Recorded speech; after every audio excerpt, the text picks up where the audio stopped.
Bom dia, boa tarde, boa noite, pessoal. Sejam bem-vindos a mais uma aula de teoria de corpos. E hoje nós vamos continuar, falando sobre raízes de polinômios, mas no que diz respeito a um conceito chamado multiplicidade. Esse conceito talvez aparece para a gente de maneira, talvez com esse nome, num primeiro curso de cálculo, onde a gente estuda, por exemplo, funções do segundo grau, ou polinomiais em geral, E aí a gente diferencia coisas desse tipo aqui, ó. Por exemplo, se eu tenho essa função do segundo grau, considera que está em R, tá tudo bonitinho. Isso aqui tem duas raízes reais, 2 e 1, e quando você descreve o gráfico disso passa pelo 1 e o 2 no eixo X, Então vai ser uma parábola com cavidade para cima, E vai pegar aqui aqui é 2 e 1 as raízes, Então 2 e 1 aqui, Então a gente tem exatamente duas raízes, E isso quer dizer, por exemplo, que você consegue fatorar isso como x menos 1, x menos 2, certo? E aí quando você, claro, pode acontecer de uma função de segundo grau não ter raízes, Por exemplo, g de x igual a x ao quadrado mais 1, isso aqui não tem raiz real, O gráfico está lá em cima, sim, passa lá em cima, desenhei igual a minha cara aqui, E uma outra possibilidade também é uma função de segundo grau ter uma única raiz, em termos de quantidade. Por exemplo, essa função aqui, ó, x ao quadrado menos 2x mais 1. Essa função, quando você fatora, você vê que 1 é uma raiz, E isso aqui é x menos 1 ao quadrado. Então o gráfico dela passa aqui no 1 e faz uma coisinha desse tipo aqui, ó. Certo? E aí, algumas vezes a gente diz, nesse contexto do cálculo, por exemplo, a gente diz que esse 1 aqui tem uma multiplicidade 2 como raiz. Justamente porque é esse expoente 2 que aparece aqui em cima. Certo? Quando você olha, por exemplo, para, sei lá, r de x igual a x ao cubo, você tem aqui o gráfico dessa função, vai ser uma curvinha desse tipo aqui, ó. Vai ser uma curvinha desse tipo. E aí, por exemplo, aqui só tem uma raiz, que é o zero. Esse 3 aqui ficou uma das coisas mais feias da face da Terra. X ao cubo. Aqui a gente tem uma única raiz. Aí nesse contexto a gente diz que essa raiz tem multiplicidade 3, Então é como se a gente contasse ela 3 vezes a partir desse expoente, tá? A gente quer generalizar esse conceito para raízes de polinômios no geral. Como a gente está estudando polinômios sobre um anel qualquer, a gente gostaria de generalizar esse conceito para esse ambiente geral que estamos agora. Tá? E aí tudo vai depender de quantas vezes esse expoente aparece numa possível fatoração do polinômio que a gente estiver estudando. Tá bom? E aí esse número a gente vai chamar nesse contexto aqui também de multiplicidade da raiz. Tá? Só que para definir esse número a gente precisa de um lema. Agora sim, voltando para a álgebra, a gente vai mostrar que toda vez que eu tenho um polinômio não nulo, e eu tenho uma raiz desse polinômio, esse conjunto aqui dos números naturais j, para os quais a potência jésima de x menos a divide f, isso aqui é limitado superiormente. Porque se isso aí for limitado superiormente, a gente pode tomar o máximo desse conjunto. A gente se aproveita do princípio da boordenação dos naturais. Qualquer conjunto não vazio e limitado superiormente admite um elemento máximo, um maior elemento. E esse conjunto aqui, é claro, é não vazio porque o f de A é zero. E aí na última aula nós já vimos que quando o f de A é zero, o x menos A divide f. Então, pelo menos o 1 pertence a esse conjunto. O 1 pertence a esse conjunto. Então, de fato, quando eu digo que A é uma raiz, eu estou dizendo que esse conjunto é não vazio. Agora a gente vai mostrar que ele é limitado superiormente para poder pegar esse maior elemento. E esse maior elemento a gente vai chamar de multiplicidade da raiz A como raiz de f. Tudo bem? Vamos demonstrar então esse resultado. Ele é bem tranquilo, tá? A gente vai mostrar, por exemplo, que o grau de f ele é um limitante superior para esse conjunto. Basta a gente mostrar isso aqui, ó. R é menor ou igual ao grau de f para todo R pertencente a esse conjunto MA aqui. É uma notação provisória, tá? Não é uma notação universal, não. Então, se eu pegar um R qualquer em MA, é porque então existe, por definição, daí, se o R pertence ao MA é porque o x menos A elevado a R divide F, Ou seja, existe então um G pertencente a de x. Observe que esse resultado a gente está num anel qualquer, a gente ainda não está precisando particularizar nem para domínio, nem para corpos. Então existe um G em AX tal que F é x menos A elevado a R vezes G. Claro, e aí como F é diferente de zero, né? Como F é diferente de zero, então o G é diferente de zero. Então eu posso falar no grau de G. E aqui a gente vai usar o fato de que o grau do produto é a soma dos graus, desde que eu saiba que um dos polinômios é mônico. E é o que acontece aqui, ó. Esse polinômio aqui é mônico, tá? Porque ele é o produto finito de polinômios mônicos, tá? Se f e g são mônicos, f vezes g é mônico. Então, assim, e aí você estendendo isso por indução, o produto qualquer de polinômios mônicos continua, finito, né? Obviamente, continua sendo mônico. Então, isso aqui, esse polinômio é mônico. Então, vale que o grau do produto é a soma dos graus nesse caso. Então, assim, como x menos a elevado a r pertencente a esse anel de polinômios é mônico, então o grau de f é igual ao grau desse polinômio, x menos a elevado a r, mais o grau de g, certo? Que é o grau do produto que se escreve dessa forma. Só que aqui a gente usa de novo o mesmo resultado, né? Se a gente tem o grau do produto de polinômios mônicos, continua sendo a soma dos graus de cada um deles. Então, aplicando isso daqui r vezes, isso daqui vai ser r vezes o grau do polinômio x menos a, que é 1. Tá bom? Então, isso aqui vai ser r vezes 1 mais o grau de g. E isso daqui é r mais grau de g, né? E o grau de g sempre é um número maior ou igual a zero. Então, isso aqui é pelo menos r. Certo? Então, está demonstrado que o r é menor do que ou igual ao grau de f. E o grau de f é um número fixado, certo? O f está fixado aqui fora, tá? Então, o f não está variando aqui dentro desse conjunto. Então, de fato, ele é uma cota superior, ele é um limitante superior para esse conjunto MA. Tá? Então, isso aqui, ao demonstrar isso, a gente está mostrando então que esse conjunto é limitado superiormente. Acabou. Tá? O grau de f é um limitante superior para esse conjunto. Então, uma vez que esse lema foi estabelecido, agora a gente consegue definir a multiplicidade de uma raiz. Eu vou definir aqui agora, então. Definição. Nesse contexto, né, se eu tenho um polinômio não nulo sobre um anel e A é uma raiz, de f,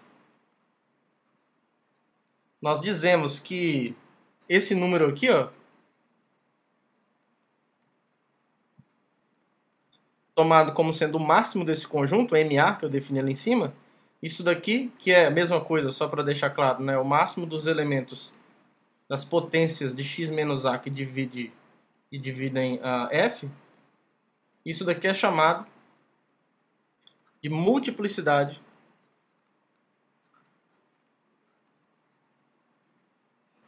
de A como raiz de f.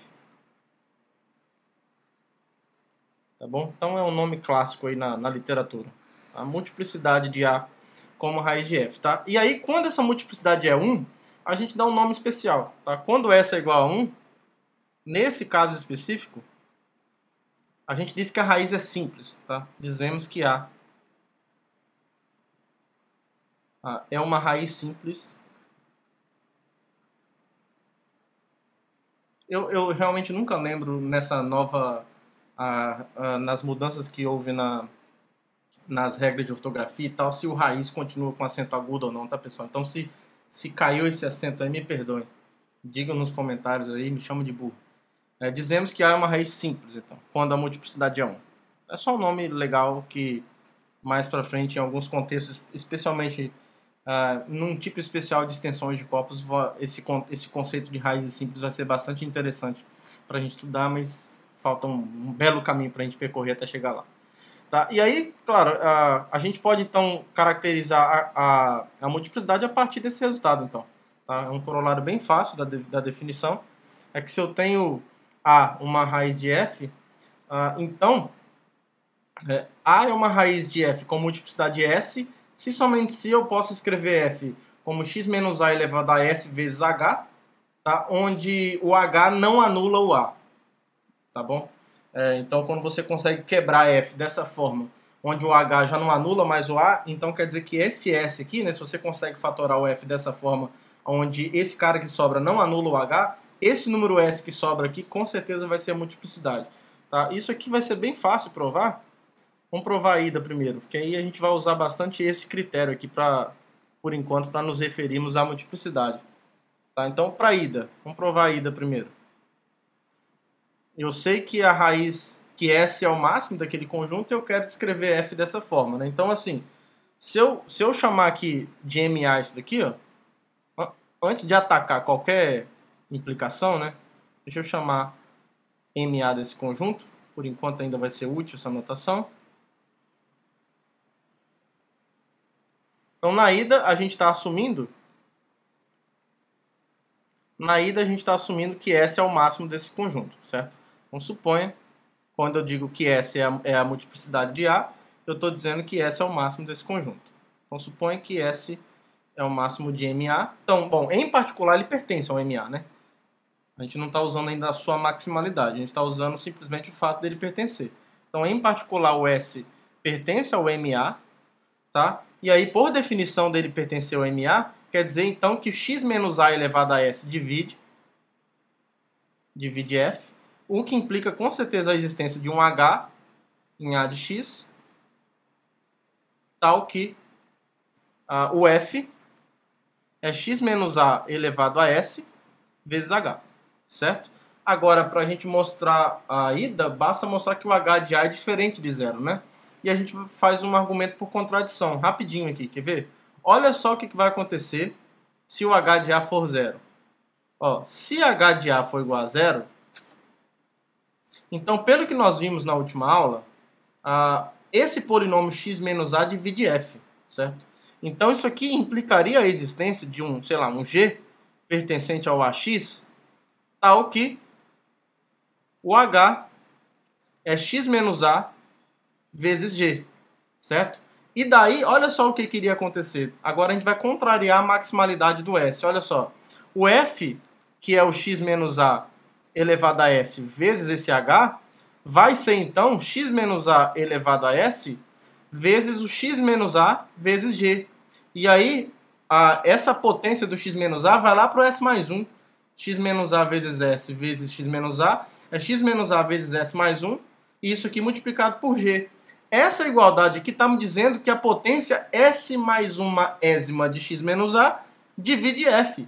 Por definição, então, o S mais 1 tem que pertencer a esse conjunto MA aqui que eu defini. Agora, se o S é o máximo desse conjunto, o S mais 1 obrigatoriamente tem que ser menor ou igual a S. E aí você chega na brilhante conclusão que 1 é menor ou igual a 0.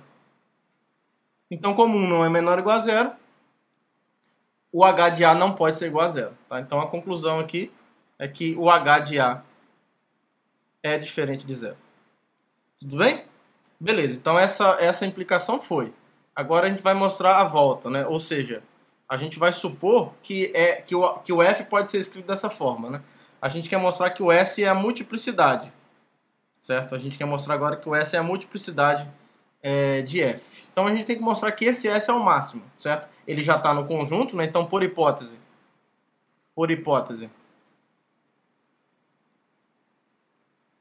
o S pertence ao MA. Agora a gente tem que mostrar que ele é o máximo, né? Então, assim, eu já sei que existe um máximo desse conjunto porque ele é limitado superiormente. Então, eu vou tomar aqui T como sendo o máximo desse camarada. O máximo do MA. Ficou feio esse A, né? E o nosso objetivo é mostrar que S é igual a T, né? Bom, como o T ele é o máximo do MA, em particular ele pertence ao MA, né? Então, em particular... Vamos ver se assim sai. Em particular, o T pertence ao MA, o que implica necessariamente a existência, primeiro, né, o x menos A elevado a T divide o F, e, portanto, isso implica a existência de um G em A de x, tal que o F é x menos A T vezes G, certo? Então, é isso que a gente tem. Tá bom? E aí o que vai acontecer? Ó?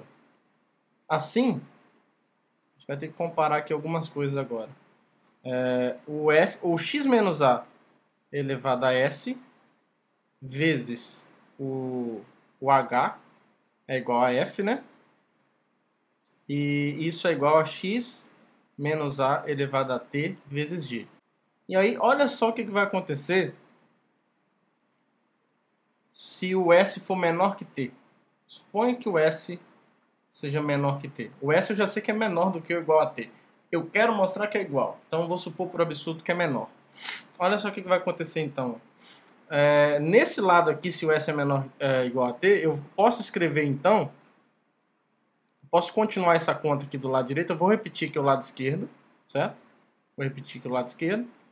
E aqui do lado direito, eu vou escrever assim, ó, x menos a s vezes x menos a elevado a t menos s. Isso agora faz sentido, porque t menos s, como é maior ou igual a 1, né, eu posso trabalhar com a potência disso sem nenhum problema, potência positiva, que é vezes g. E aí eu vou colocar esse x menos a elevado a s em evidência.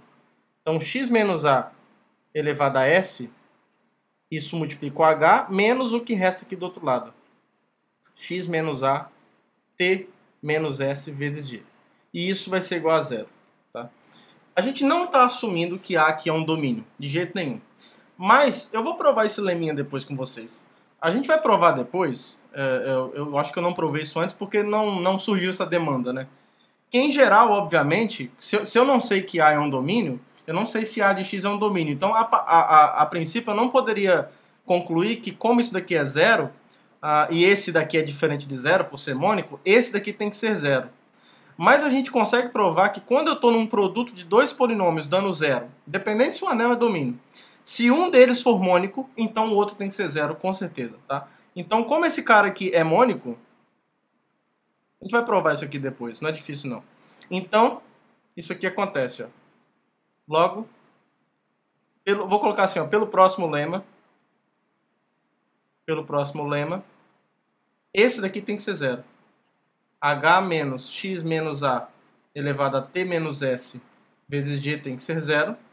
O que está nos dizendo então que h, olha só, é x menos a elevado a t menos s vezes g. E esse t menos s aqui, ó, importante, ele é maior do que ou igual a 1, porque eu tô supondo que ele é maior que zero, né? Então é inteiro, então é maior ou igual a 1.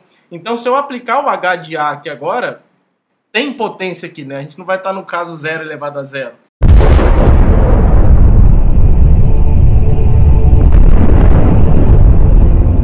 Está definido. Não, é 0 elevado a um número inteiro positivo.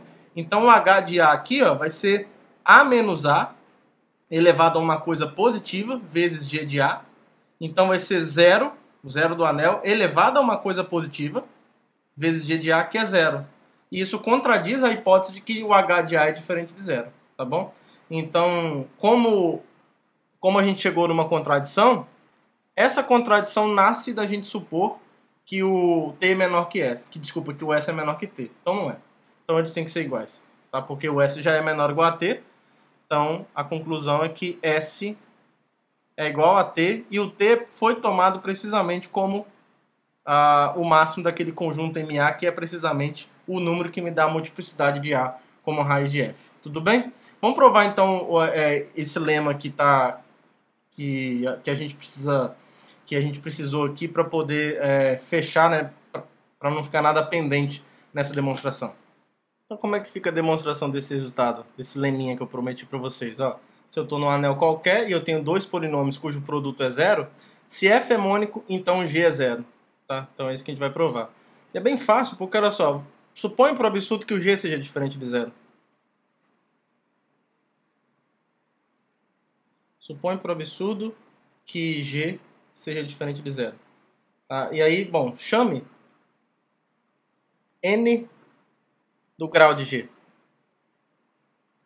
Grau de g e seja a n o coeficiente líder. O coeficiente líder de g. Bom, então aqui escreva, só para a gente formalizar direitinho o argumento, f dessa forma, b0 mais b1x. Vamos supor que o grau de f seja r. Tá? E aqui eu sei que é x elevado a r, certo? O br é igual a 1. Tá?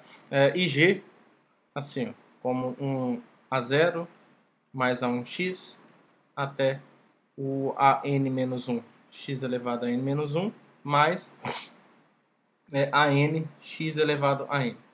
Tudo bem? Onde aqui os b's e os a's são elementos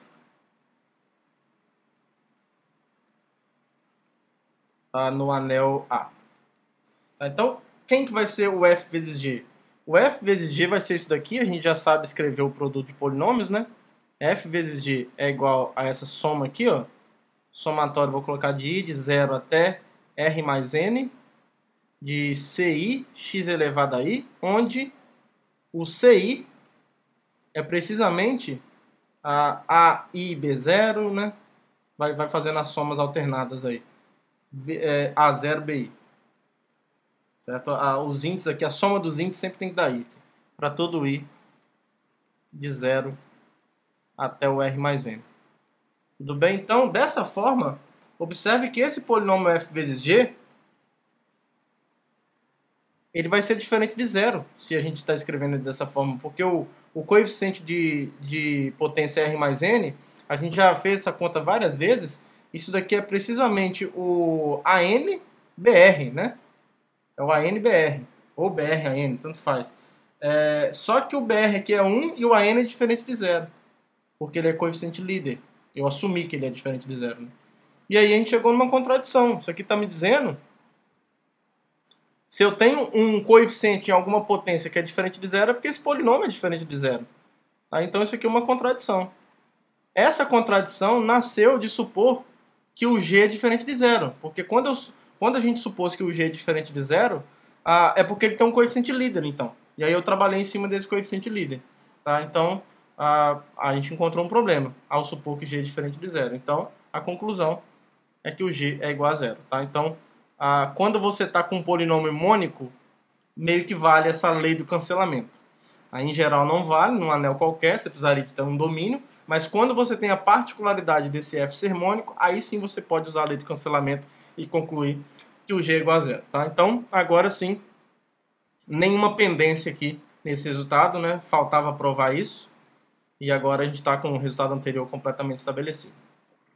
E agora, pessoal, a gente vai para esse teorema, um belo teorema, que é meio que generalizar aquilo que nós fizemos para falar da multiplicidade, né? A gente disse que quando essa era a multiplicidade de uma raiz de um polinômio, a gente viu que se essa raiz for a, né, o f é x menos a elevado a s vezes alguém que não tem, pelo menos que a não é mais raiz.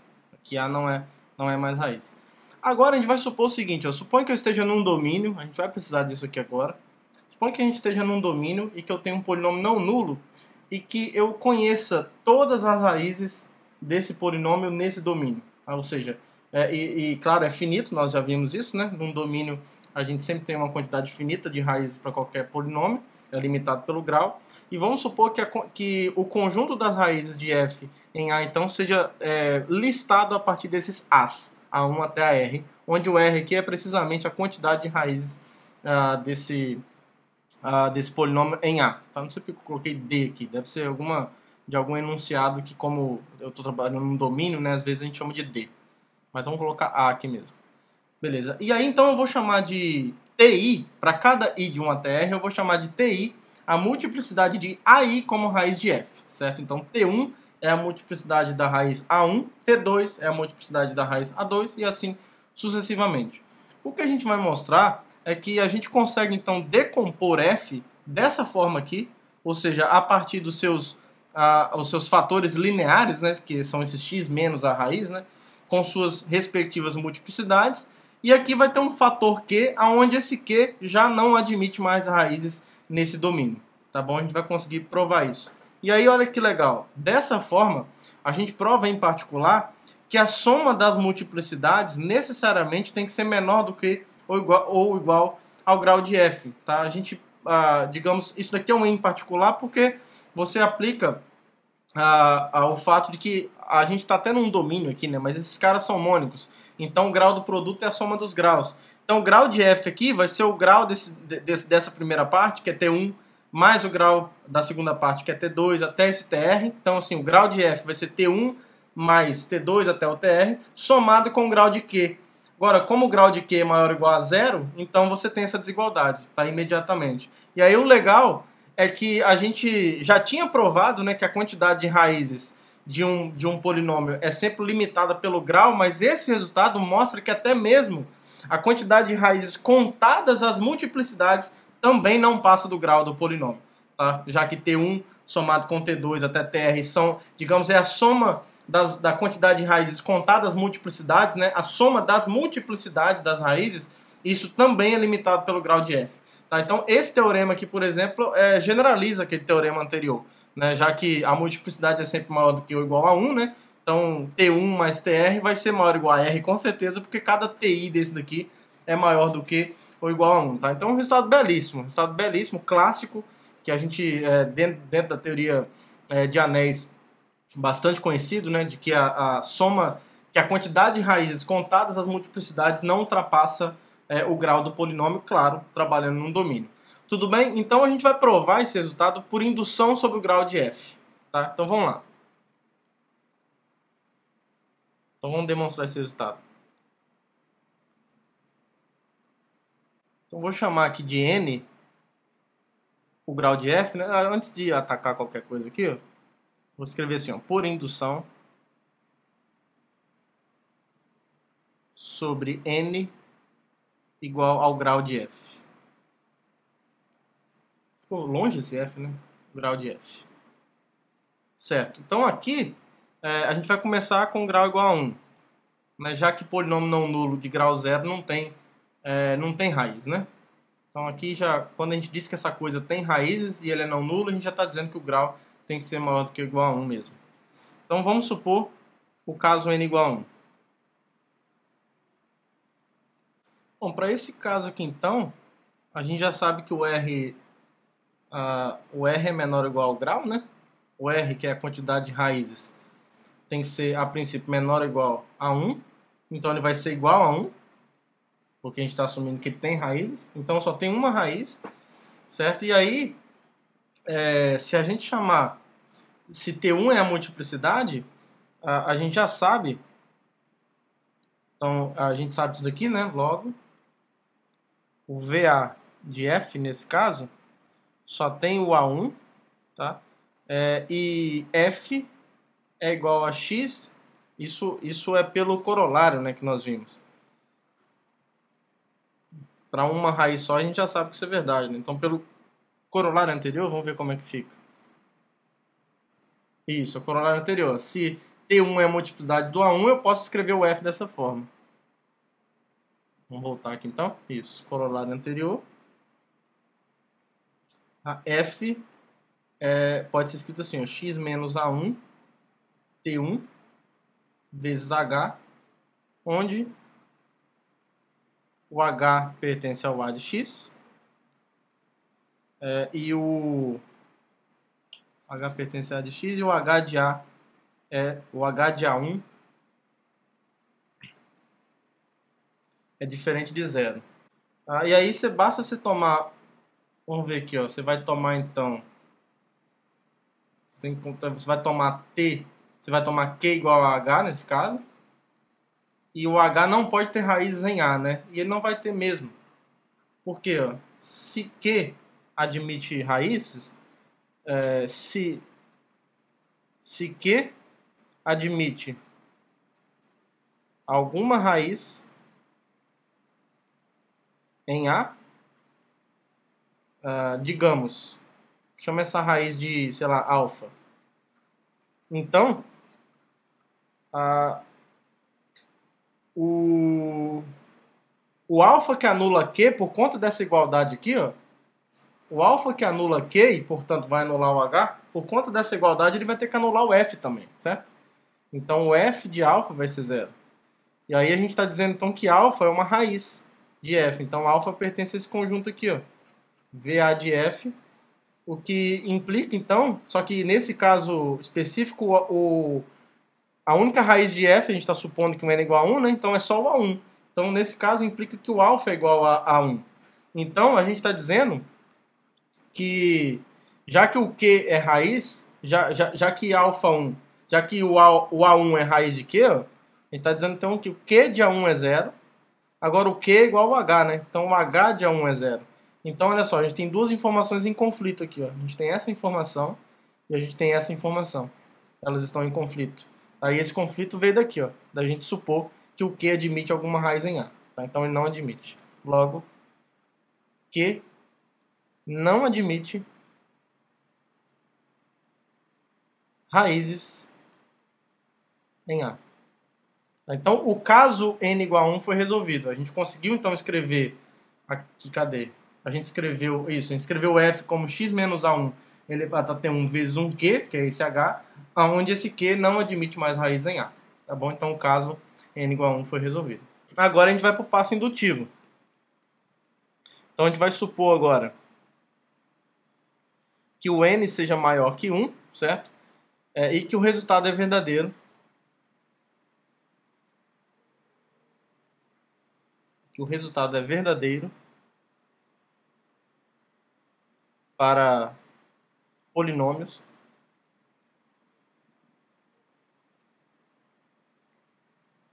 de grau, vamos dizer aqui, menor, né? De grau menor do que n. Tá? Então a ideia aqui é usar o corolário anterior para trabalhar em cima da primeira raiz, que é A1. Tá? Então o que vai acontecer aqui? Ó? Pelo corolário anterior, para a gente poder usar a hipótese de indução.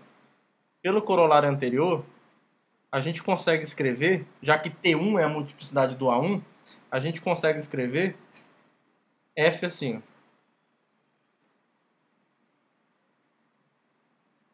F igual a x menos A1 elevado a T1 vezes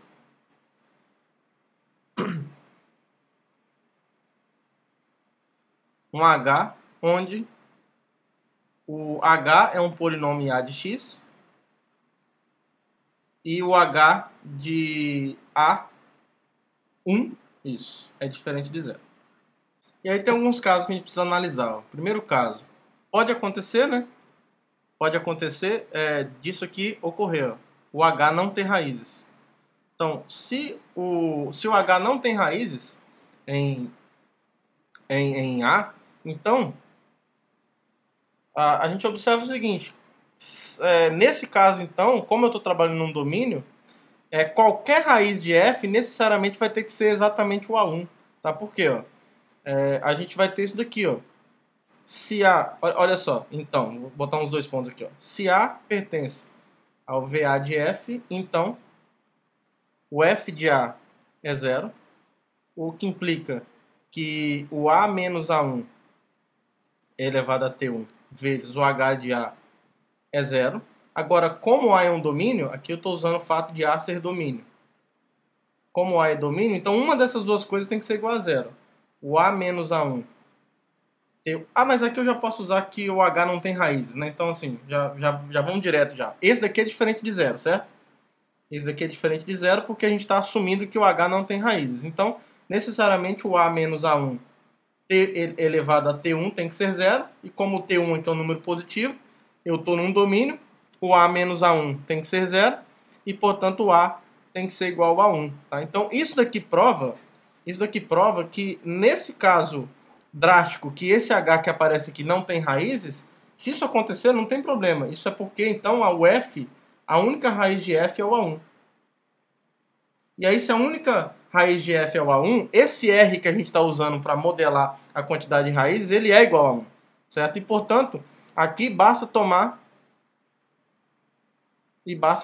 o Q como o próprio H. Pronto, a gente vai ter f como x menos A1 T1, e aqui não tem outras raízes mesmo para f, vezes alguém que não tem raiz em A, tá? Onde A1 é a única raiz de f, sem problema. Tá? Continua satisfazendo isso daqui, ó. Continua satisfazendo essa tese aqui com R igual a 1. Tá? O f vai ser x menos A1 T1, esquece o resto, vezes Q. Tá? Onde o Q não tem raiz em A, porque eu estou assumindo que o H não tem raiz em A. Então, ótimo, esse caso aqui não tem o menor problema. Então, agora a gente pode supor que esse conjunto é não vazio. Então vamos supor que esse conjunto aqui, ó, ele é diferente de vazio. Tudo bem? Agora vamos ver o que a gente consegue provar com isso. A primeira coisa que a gente observa é que quando isso aqui acontece, o R tem que ser maior ou igual a 2. E olha só por que isso vai acontecer. Ó. Se esse conjunto é não vazio, então existe, né, pelo menos, existe um beta pertencente a A tal que o H de beta é igual a 0. Certo? Agora, se o H de beta é igual a 0, o F de beta também é 0, né? Isso aqui implica porque esse H foi conseguido como? Foi obtido como aqui, ó. Essa igualdade aqui, pessoal, ela vale independente desses subcasos aqui, tá? A gente começou a abrir esses subcasos quando o H apareceu. Então, a gente tem essa igualdade. Então, se o H de beta é 0, quando você joga F de beta aqui, o F de beta vai ser 0 também, né? Vai ser beta menos A1 elevado a alguma coisa, dane-se o que é isso, vezes o H de beta que é 0. Tá? Então, isso implica que o F de beta é 0. E isso implica que beta é um elemento que está aqui, nesse conjunto, e é diferente do A1, com certeza. Por que ele é diferente do A1? Porque se o beta fosse igual ao A1, o H do A1 seria 0. Mas olha só como a gente conseguiu esse H.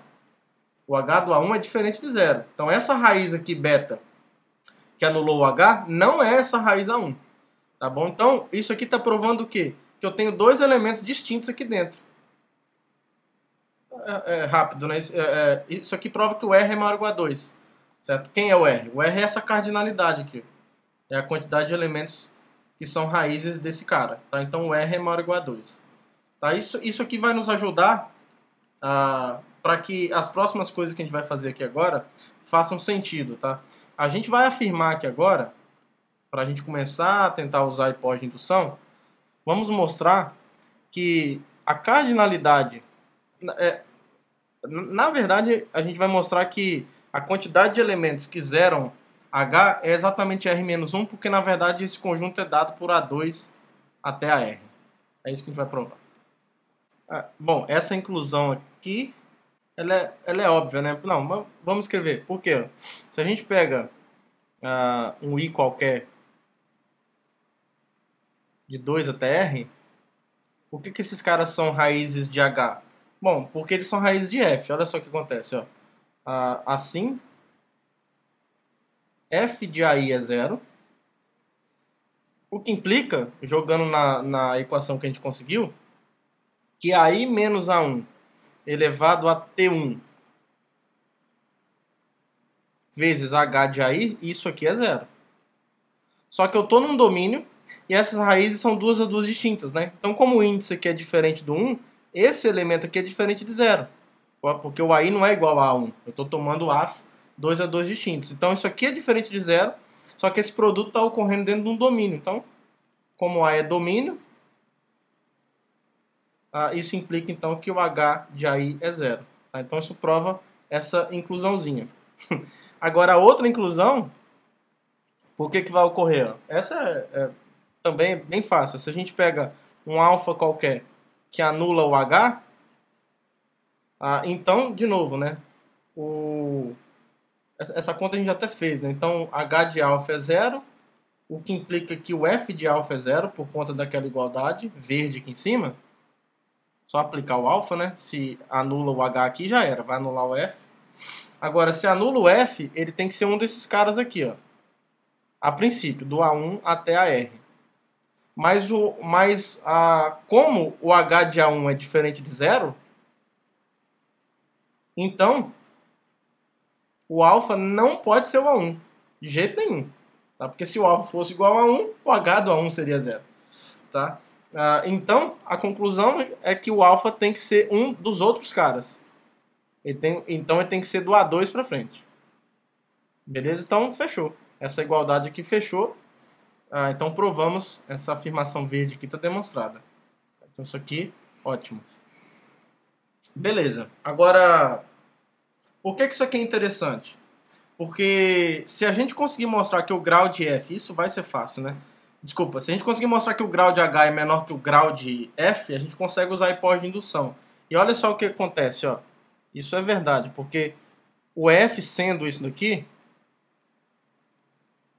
vezes H, a gente vai ver, a gente segue então, né, que o grau de F, como esse cara aqui é mônico, agora eu estou até num domínio, né, então o grau do produto é o produto dos graus sem menor constrangimento. Então isso aqui, esse cara tem grau T1, né, mais o grau de H. Tá? E isso aqui é estritamente maior, né, porque o grau aqui, desculpa, a multiplicidade é um número maior que zero, é maior ou igual a 1. Então isso aqui é estritamente maior do que o grau de H. Então, como o grau de H é estritamente menor do que o grau de F, eu posso usar a hipótese de indução. E aí, pela hipótese de indução,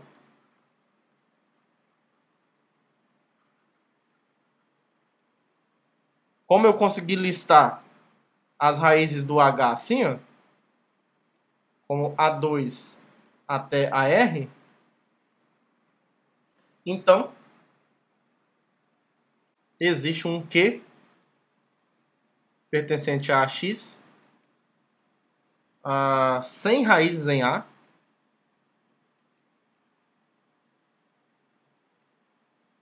tal que esse H pode ser escrito assim, ó, H é X menos A2,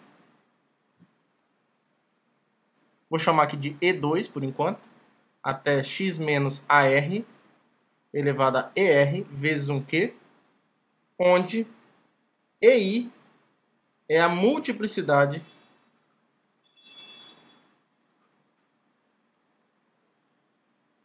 de AI como raiz de H. Isso para todo I de 2 até R. Certo? Beleza.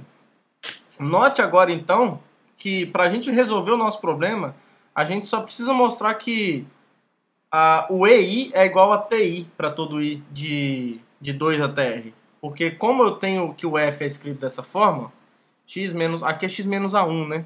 X menos A1, desculpa pessoal. X menos A1. T1. Então a gente consegue concluir isso daqui, ó. Logo, a gente está quase lá, ó. O F é x menos A1 elevado a T1 vezes H, né? Só que o H pode ser escrito assim. X menos A2, só que aqui é E2 a princípio. X menos AR, ER vezes o Q. Esse Q, inclusive, já satisfaz o que eu quero, por isso que eu coloquei ele aqui já. Ele não tem raiz em A. Eu já consegui o Q, assim, pela hipótese de indução. Sem raiz em A. Agora, a gente só precisa ter certeza de que a multiplicidade do A2, por exemplo, como raiz do H, é a mesma que a multiplicidade do A2 como raiz de F.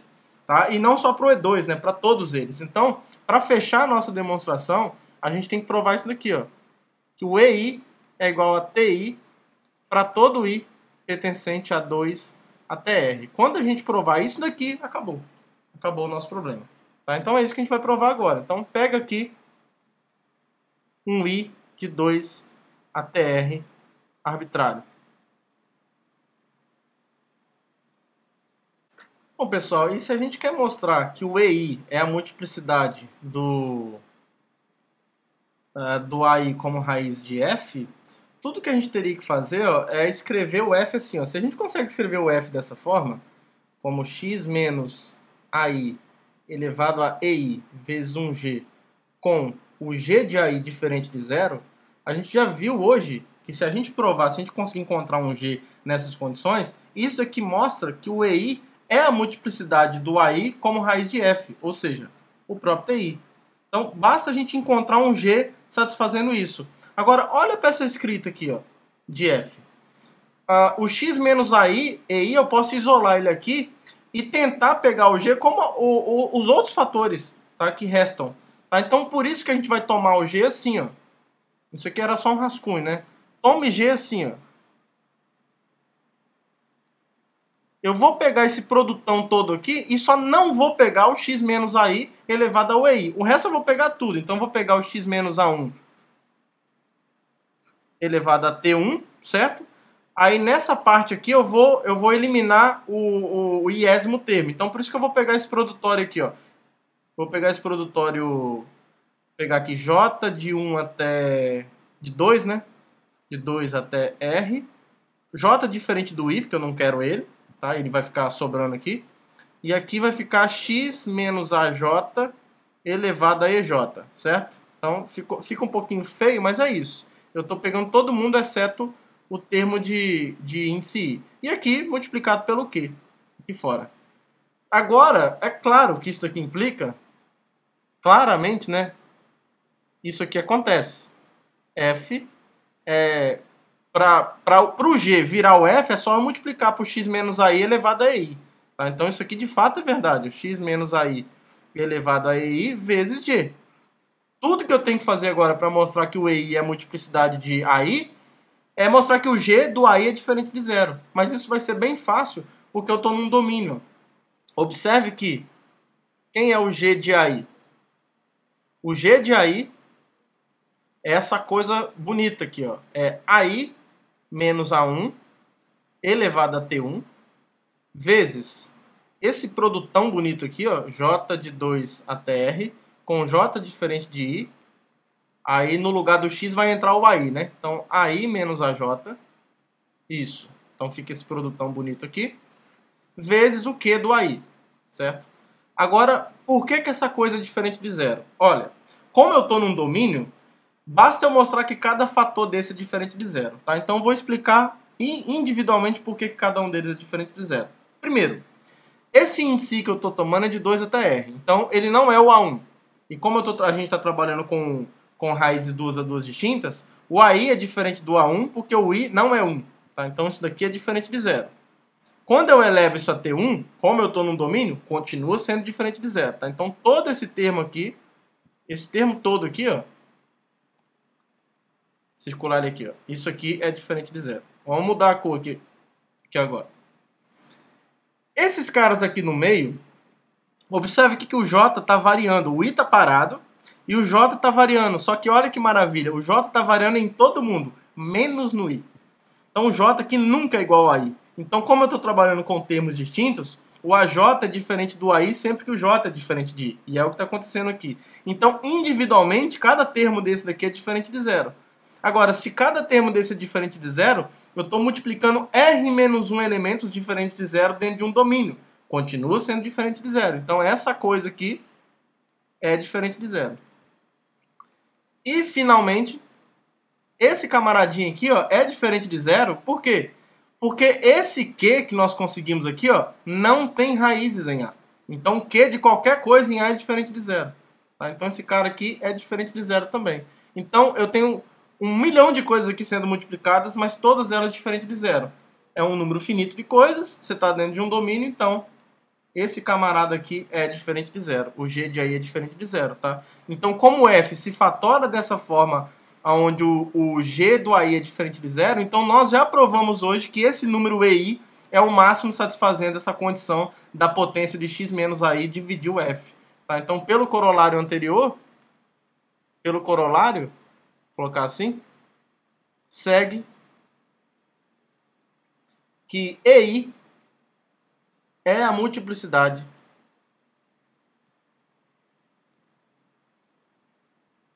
de AI como raiz de F.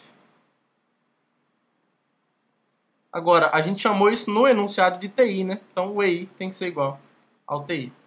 Tá bom? Então isso fecha essa afirmação roxa, eu acho. Isso, EI é igual a TI para todo I de 2 até R. Então acabou. O F agora, o F que eu tinha dessa forma aqui, ó, no lugar dos Es, eu posso colocar Ts. Então, a conclusão, para ficar bem bonitinho aqui, portanto, F é igual a x menos A1 elevado a T1. Agora, no lugar de E, eu posso colocar T, x menos AR, TRQ, onde o polinômio Q em AX não admite raízes em A. Então é o máximo que você consegue fatorar o F dentro desse anel de polinômios usando as suas raízes. Tá? Isso fecha a demonstração desse belíssimo teorema. Belíssimo, belíssimo teorema. Então é isso. Espero que vocês tenham gostado. Que todos tenham um bom dia, uma boa tarde, boa noite. Um abraço para todo mundo e até a próxima aula. Tchau, tchau.